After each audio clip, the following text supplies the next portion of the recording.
Iya. Kalau mbaknya Alhamdulillah dari baik ya. Iya. Ibu harap juga teman-teman di sini bisa sehat semuanya ya, karena ya ini kan mau pekan-pekan puas ya. Jadi ibu bersemangat ya, biar saja semangat. Nah, keadaan ibu sendiri kita juga baik ya, mungkin cuma ada kesibukan seperti biasa saja. Oke, untuk teman-teman di sini sebelum kesini kira-kira ada kegiatan apa nih? kalau saya tadi habis dari kelas itu ada kelas tadi. Pada kelas kalau masih sendiri Habis mancing Bu. habis mancing, oh pagi sudah mancing. Ya karena kalau pagi kan lapar. Oh gitu. Berarti biasanya kalau orang mancing pagi itu subuh apa ya, dari malam ke Iya benar gitu Bu. Pada pagi terus baru pagi kita kesini. Iya. dari pagi udah mancing ya masnya. Banyak dapatnya mas? Lumayan Bu. Cuma dapat berapa ya? Satu. Itu nggak lumayan mas. Pasti online. Ya apa-apa, kan itu dimasak sendiri, dimakan sendiri. Iya benar Bu. Gak apa-apa, itu self reward ya daripada 15 beli, daripada gak dapat sama sekali. Oke, baik. Teman-teman di sini mbaknya sama masnya di sini apakah sudah saling kenal? Belum. Kan kita juga kemarin ada yang sama aja ya untuk melakukan wasi ini. Jadi harapannya ibu di sini teman-teman ini kan juga wasi kelompok ya. Jadi harapan ibu teman-teman bisa akrab dulu sama-sama. Semoga kan nanti ada di dari kelompok kita itu berjalan dengan lancar. Yang ibu juga kenalan sih. Nah, sini yang mau kenalan ibu dulu atau dari teman-teman? Ibu Dulu dulu. aja. Baik, perkenalkan nama saya Ibu Nadia. Saya berasal dari Gresik. Saya sekarang tepat atau berdomisili di Malang karena ada kuliah S3 seperti ini dari Prodi Bimbingan dan Tulisan. Salam kenal. Kalau dari teman saya mau kasih dulu deh kenalan. Sebut nama, prodi dan hobi. Baik, terima kasih sebenarnya dulu. Nama saya Abi. Saya dari prodi perikanan, teknik perikanan, dan hobi saya itu tadi yang saya katakan dari awal. Saya dari mancing, jadi ya keseharian saya mancing. Jadi hobi sama jurusan teman. Iya, selaras. Selaras gitu. Iya. Kalau saya nggak bercanda mas, terus namanya Nama saya Nina Bu. Saya dari prodi elektro. Hobi saya masak. elektro, teknik elektro, mesin kayak mesin-mesinan listrik gitu ya Iya, biasanya. listriknya mesin-mesin biasanya. Hebat ya, banyak cewek masnya. Kenapa nggak teknik masnya? Dia suka hiu. Enggak Bu. Jadi mungkin berangkat dari hobi. Iya, hobi juga. Banyak hobinya masak, kenapa nggak masuk tata boganya? Kan ada tuh. Enggak kayak kurang menantang gitu kalau untuk kuliah. Jadi mungkin masaknya ya udah masak di rumah mana saja, udah masak di rumah eksperimen sendiri kayak. Kalau ibu sendiri hobinya baca buku, soalnya kayak nangkep minimal 1 bulan tuh harus beli 1 buku kayak gitu.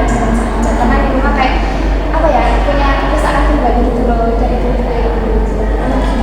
Nah, lama-lama teman-teman di sini apakah sudah pernah melakukan proses konseling? Saya belum sih Bu, belum. Belum. Maksudnya pernah? Panggilan. Panggilan pas SMA? Iya, sama. Oh, kalau itu kira-kira panggilannya gimana mas? Dipanggil itu terus gimana? Sebenarnya kayak panggilan kayak kelas berapa ya terakhir? SMA 12 ya. Nah, ya itu Bu. Panggil karena itu pernah, kalau juga pernah dipanggil lalu itu penentuan jurusan. Oke, kalau begitu sebenarnya itu bukan kalau dibilang sering enggak ya, mungkin lebih karena bimbingan sih.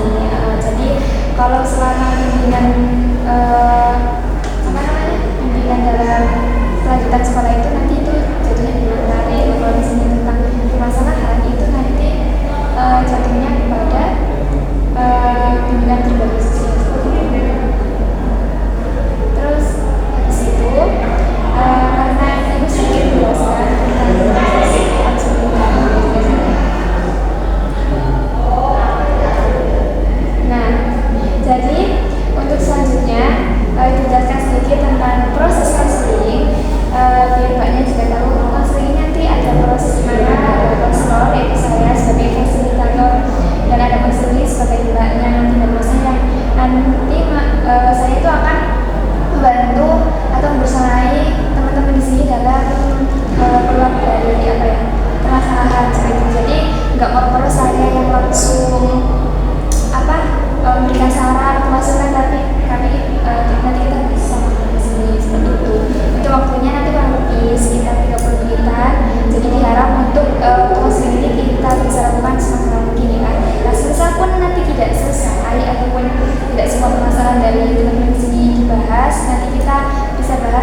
selain itu saya tuh kan juga masih pengen melindungi diri saya sendiri, saya tuh pengen sendiri, saya pengen rebahan, saya pengen santai-santai gitu kan.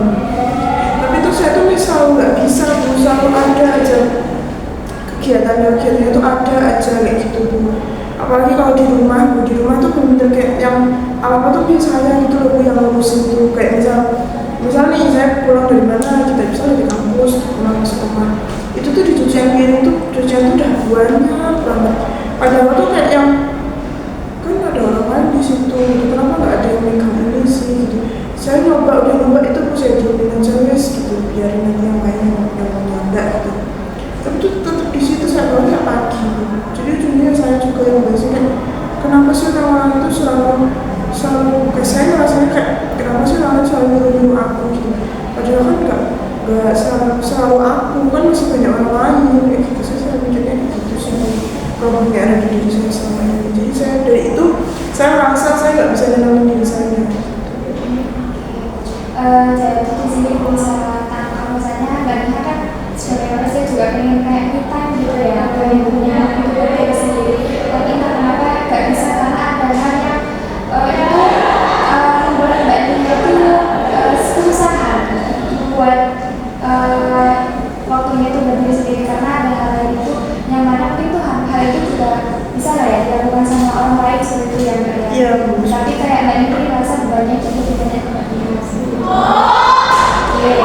Nah, baik untuk selanjutnya di sini kan nanti kita fokuskan dulu pada satu orang ya permasalahannya.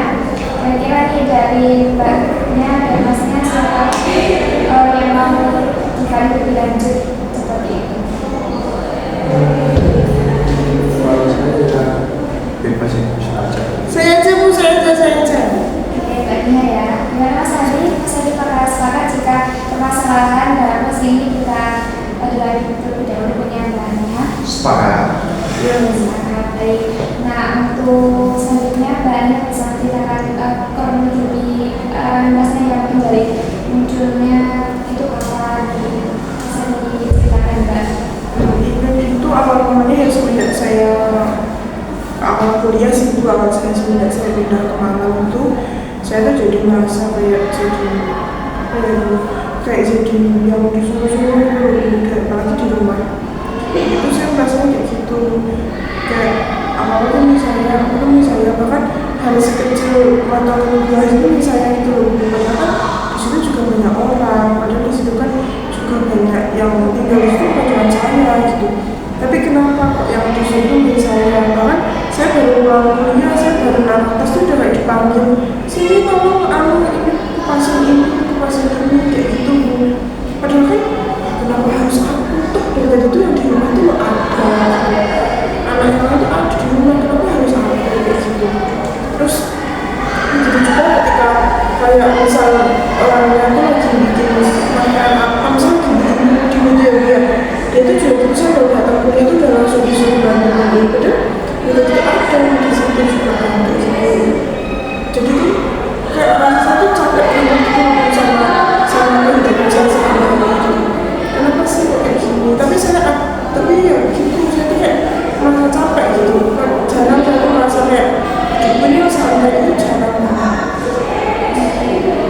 Dari ceritanya tadi itu kira-kira pemicu atau utamanya itu kira-kira dari kenapa bisa? Kemungkinan pemicu faktor utamanya kemungkinan ya Bu, karena saya dari awal masuk di situ memang sama orang tua kan itu udah dipesan gitu loh, jadi anaknya harus rajin, harus bantu karena itu tinggal di rumah orang kan, jadi kamu harus berdiri kayak gitu. Mungkin dari saya di situ terlalu rajin, terlalu aktif mungkin ya, akhirnya kayak dialami gitu loh di situ. Kalau pandangan saya sih mungkin ya. Jadi dari itu ya. Kalau maksudnya bakal mempunyai pandangan lain tentang yang Ya sebenarnya nggak sah juga ya, mungkin karena Balinya itu memang mungkin sebelumnya menurutnya itu yang di sana ada berapa orang sih selain ini? Kalau di sana itu ada, kalau yang di Agen itu anak kandungnya kan udah nggak ada, kalau sudah kerja semua udah pulang semua. Itu tinggal anak asli aja dulu, kayak di asuh di situ tinggal 4, 2 cowok 2 cewek.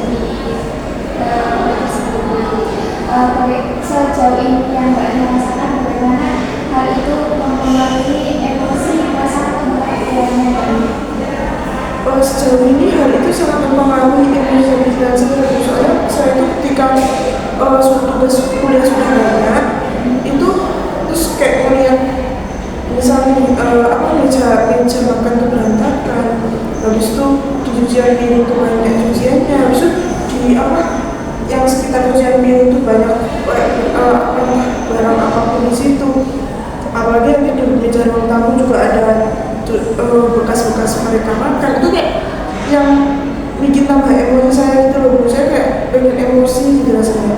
Bahkan ada untuk di suatu sisi itu ketika orang yang ada itu saya tuh nyucinya sebelum tak balik-balik gitu, karena menurut saya karena mau terlalu memakai emosi saya banget gitu, kayak gitu selalu kayak gitu.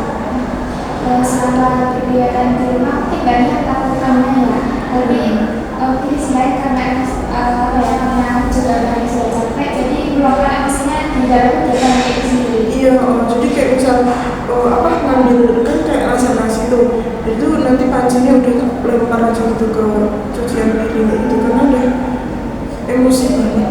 Jadi untuk keluarkannya itu sendiri juga. Iya. Misalnya kalau kegiatan masak dapur gitu, misalnya terus ini dibeliin pas cuci kayak bujurnya harus di laluannya itu juga banyak. Oke. Nah, ketika ini sudah lama bagaimana? Kalau ditanya lama sih ya lumayan lama, bukan emang dari awal mahasiswa itu sampai sekarang. Jadi kayak semakin sekarang udah semakin parah gitu. Soalnya ketambahan si anak yang lama dan itu kayak udah jalurnya cewek, udah nggak tahu diri, jadi kayak emosinya itu kayak semakin kuat gitu. Jadi kestabilan ibu saya semakin udah nggak karuan. Sejauh ini apakah Mbaknya sudah melakukan sesuatu untuk mengatasi Mbaknya sejauh ini? Sejauh ini yang saya lakukan ya cuman mungkin kayak berusaha mensadarkan diri gitu loh, karena mau kayak gimana lagi, kayak aku mau protes juga mau protes ke siapa, aku mau melakukan ketegasan tuh ya gimana gitu, aku itu juga kayak jadi ya wis bingung juga sih. Baik, dari yang dialami oleh dan Mas Andi mungkin pernah mengalami hal sesuatu dari teman-temannya yang dan atau saran feedback yang memberikan kepada kalian? Kalau pengalaman nggak ada ya, karena saya beda. Saya bersedia semua yang saya kerjakan cuma punya saya sendiri. Namun Mbak Nia itu apakah akrab dengan anak-anak yang lain, terutama pada yang cewek? Kalau aku justru enggak mas, saya akrabnya cuma sama yang kerja itu. Kalau sama yang kerja itu saya berani ngomong kayak, mas aku tuh lagi ini kan jawaban lucu, saya berani ngomong kayak, mas saya agak sedikit curhat gitu berani kalau sama dia. Tapi kalau sama yang cewek itu kan dirinya sama saya. Justru saya udah nggak mau peduli, saya udah nggak mau ingin akrab, saya udah nggak mau tahu dia tuh mau hidup kayak gimana, saya udah nggak mau tahu. Karena kamar itu yang mas itu kamar itu sebelum saya yang mengerti saya tahu itu bisa rapi gitu loh. Semenjak sama dia tuh kayak sisi yang punya dia tuh bener-bener berantakan banget gitu. Jadi kayak kesannya kan saya juga gatel gitu loh. Saya tuh kalau tidur di tempat yang itu saya gatel gitu. Jadi kayak saya mau gimana lagi, kayak gitu ujung-ujungnya juga. Mungkin itu salah satu faktor ya mungkin ya dari Mbak Nia seperti ini kan. Mungkin ya yang mungkin akan saya lakukan karena mungkin dia itu apa ya istilahnya ya. Iya. Nah, pasti masih ada rasa sungkan lah istilahnya.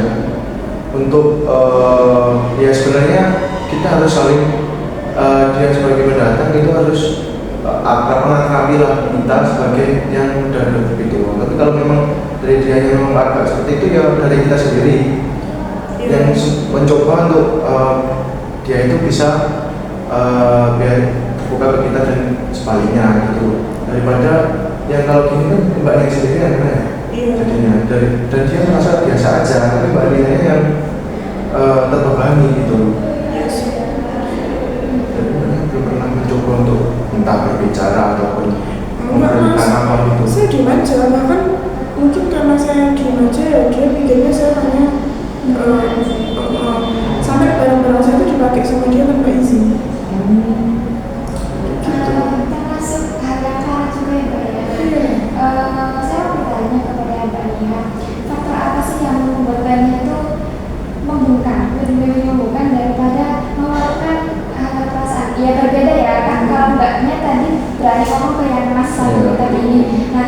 Mbak Nia sendiri kenapa menutupi dengan orang yang benar-benar itu yang berhubungan sama Mbak Nia sendiri?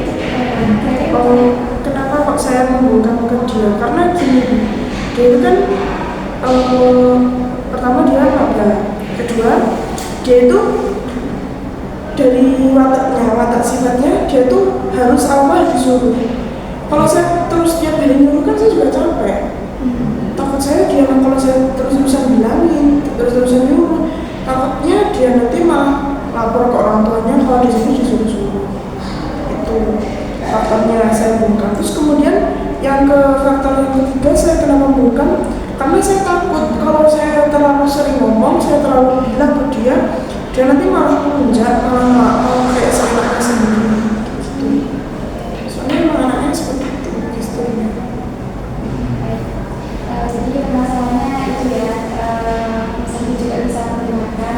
Nah, baik, tadi kan sudah kita mengetahui dari faktor atau bagaimana pemicu-pemicunya yang hadir ke dalam diri Mbak Nia. Coba kalau misalnya nih cerita tadi Mbak Nia itu kita beri nama, masalah itu kira-kira Mbak Nia mau kasih nama apa? Mungkin masalah itu mau dikasih nama apa ya yang cocok begitu ya? Mungkin si depresi.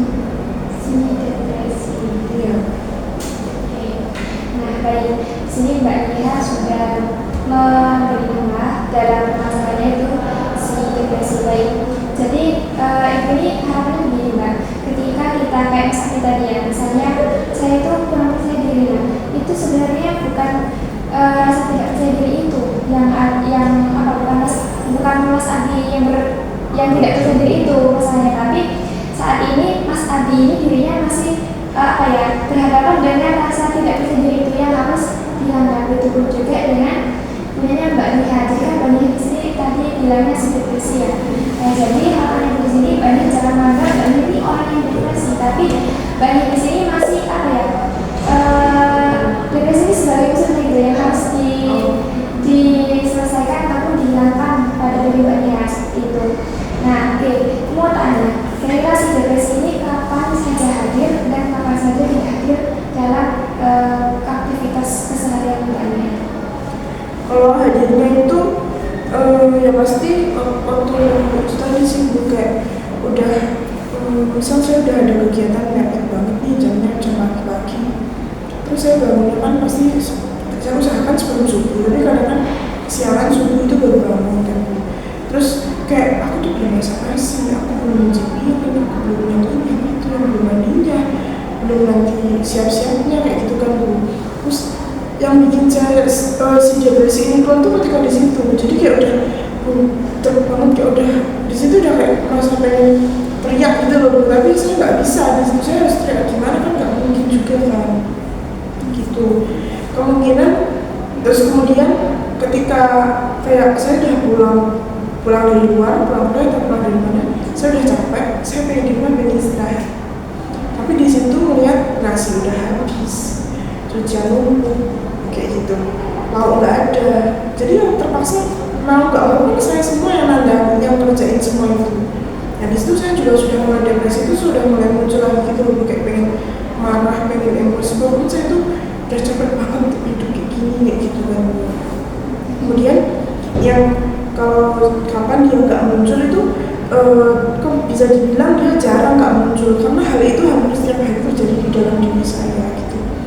Tapi ada sih masa-masanya dia nggak muncul ketika mungkin tugas saya sudah sedikit longgar, tugas saya sudah beberapa sudah terselesaikan, kan tinggal ngerjain pekerjaan remaja itu, si depresi itu tersering dia nggak muncul sih gitu.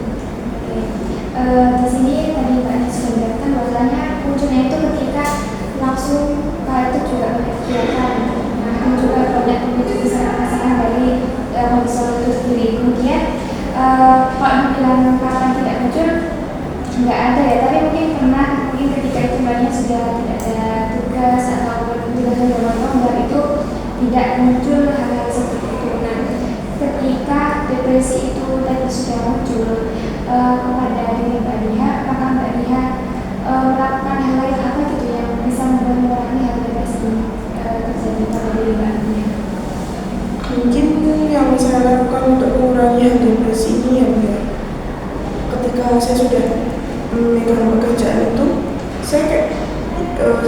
bilang sama diri saya sendiri kayak gak usah dikerjain aja, itu juga selesai. Jadi kayak gitu aja. Jadi kan saya cuma bilang kayak gitu, nanti lama-lama juga selesai. Misal hujan tuh banyak di situ kayak, duh ini aku cuma di rumah, aku sudah capek. Akhirnya saya cuma pegang satu persatu, saya cuci, jadi sama selesai gitu. Kalau sudah selesai ya si depresi itu sudah sedikit hilang gitu. Sebenarnya Mbak itu menerima ya, tapi cuma kadang itu ya wis lakukan aja dulu, ya wis sabarlah menerima, tapi ketika udah selesai ya udah berarti bisa hilang gitu. Kalau masih bagaimana? Dari saya sendiri ya, kalau Mbak Nia memang beragam, Mbak Nia itu depresinya itu gara-gara pekerjaan yang selalu Mbak Nia kerjakan sendiri. Dan Mbak Nia itu semua, maksudnya kayak nyuci dan masak itu untuk semua yang ada di rumah itu hanya untuk Mbak Nia saja. Ya untuk semuanya. Untuk semuanya. Iya, jadi memang seperti bahkan potong buah pun itu bukan saya makan Bu. Ya mereka yang makan. Jadi kan saya mikir apa di situ saya jadi pembantu tapi tidak dibayar. Saya mikir gitu sih. Ya mungkin dari situ ya Pak ya, mulai dari keakraban saja sih sebenarnya. Keakraban dari ya orang-orang yang di sekitar itu aja. Kalau sama yang punya rumah saya tuh udah akrab sih. Padahal saya sudah akrab. Ya tapi ya meskipun akrab ya tetap saya kerjain kalau disuruh gimana ya. Gitu sih. Ya karena memang ada ada orang lain lah sebenarnya yang ada, tapi memang dia itu kurang gitu loh, jadi ya gak masalah sebenarnya. Dan banyak kan sebenarnya ya menerima aja, namun ya agak mungkin ya siapa yang gak kesel ya kalau disuruh terus mengerjakan hal yang terus setiap harinya. Tapi ya ternyata dari Mbak Nia saja kayak gak ada cara lain mengantisipasi, mungkin kayak mengajak orang itu ngobrol untuk berbicara lah, kayak kita ini bersama-sama yang jangan ini kan mungkin kayak di kos saya itu ada penjadwalan lah istilahnya, penjadwalan yang itu sudah ada penjadwalan. Ada dia itu penjadwalan itu di situ cuman kayak nyapu gitu loh Mas. Jadi itu yang wis nggak habis nyapu udah gitu pun yang nyapu tuh dia nyapunya nggak bersih, jadi kayak aku harus mulai lagi gitu. Jadi dia habis nyapu tuh udah duduk gini terus main HP, jadi kayak emosi kan malahan liatnya. Ini nggak lihat aku. Nah itu untuk penjadwalan itu cuma satu itu aja, nggak pernah di rolling Bang? Enggak di rolling kayak gitu tuh, penjadwalan di rumah cuma gitu. Mungkin bisa di rolling Pak, di perusahaan itu di rolling setiap minggunya, setiap bulannya. Jadi setiap orang itu merasakan hal yang berbeda. Mungkin saya nanti ya tidak lanjutnya akan saya lakukan waktu dekat ini ya Bu. Mungkin saya pengen ngomong tuh sama yang bapak yang punya rumah itu, saya pengen ngomong, saya pengen nyuratin itu loh, apa sih rumah saya di rumah itu gitu pengennya. Terima kasih Mas Ali juga atas sampaiannya. Jadi kan tadi kita sudah dengar juga ya dari versi Mas Ali yang ngekos, tapi di situ juga ada kayak penjadwalan jadi mungkin itu sudah ada juga, tapi sebenarnya masalah ini yang Mbak Nia itu takut untuk menceritakan itu. Ya sudah nggak apa-apa. Nah jadi di dalam sini ibuku berharap bahwasanya dalam pelaksanaan si depresi yang Mbak Nia tadi itu kita bisa ambil sisi positif seperti itu. Nah jadi di sini ibu mau menuliskan coba nanti Mbak Nia bisa menuliskan hal positif apa atau hal positif apa yang harus aku lakukan untuk si depresi ini. Nah jadi habis ini Mbak Nia tulis setelah 3 poin 4 aja itu sudah cukup, nanti bisa berikan ke ibu. Jadi hal positif apa yang harus kamu lakukan atau ya di dalam si depresi ini agar si depresi ini bisa minimal sampai itu.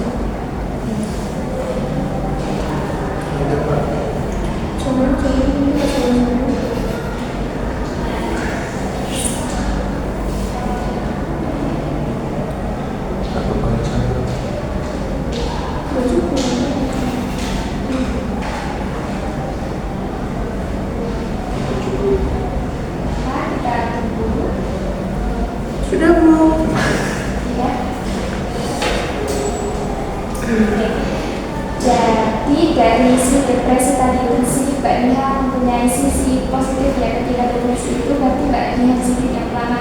bisa semakin sabar. Yang kedua bisa menerima apa keadaan seperti itu. Oke. Nah, baik. Jadi sebenarnya hal positif yang ditangkap oleh Mbak Nia secara tidak langsung itu bisa membuat relation atau stakeholders baik yang ada pada diri Mbak Nia ketika nanti Mbak Nia melalui hal itu atau melalui seperti itu. Nah, gimana kira-kira Mas Abi tentang hal-hal positif yang sudah dituliskan oleh Mbak Nia? Kalau yang tadi tentunya lebih ke pasar aja ya untuk nah pasti ya pasti itu sabar yang akan muncul pada diri kita sih kalau gitu, seperti itu ya karena Mbak Nia gak berani untuk speak up ya jadi ya bisa sabar bisa ya mungkin kalau bisa Mbak ya bisa speak up mungkin ya nanti akan ada solusi itu sih sebenarnya yang lebih baik.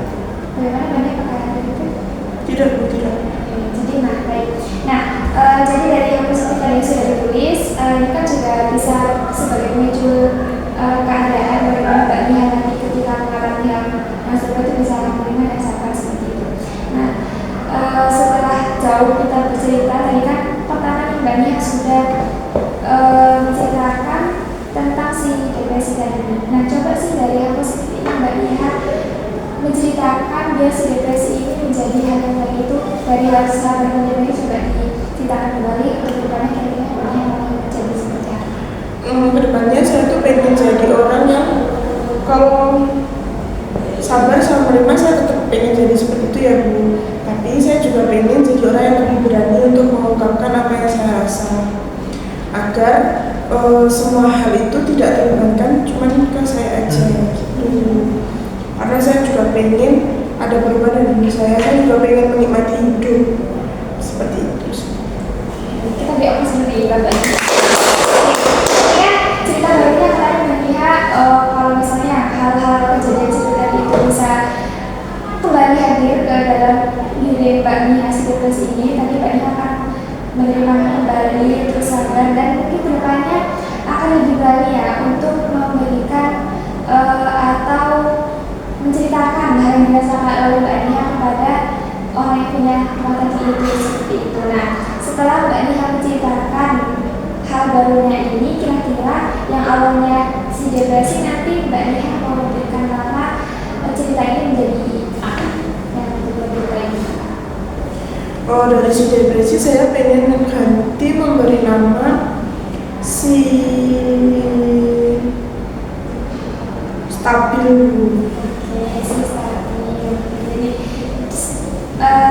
Masuk ya, cocok ya. Jadi dari si depresi menjadi si stabil ini. Kira-kira harapannya ketika nanti Mbak Nia menjadi stabilnya apa? Saya pengen jadi orang yang bahagia, saya pengen jadi orang yang lebih menikmati hidup. Kalau sabar sama menerima saya harus pertahankan ini. Terima kasih Mbak Nia atas. Oke, jadi kan hal positif ini tadi dibilangnya juga bisa sebagai solusi ataupun depannya jika Mbak Nia mau terjadi lagi seperti itu. Nah, jika ini ditanya apakah Mbak Nia di sini punya orang terdekat yang bisa diceritakan hal ini? Biasanya saya cerita ke orang tua kandung saya sih. Selain orang tua kandung, kalau di sini gimana? Kalau di Malang saya biasanya cerita ke teman-teman saya. Teman-teman yang punya. Oke, catatan ini kiranya di sini akan Mbak Nia bawa atau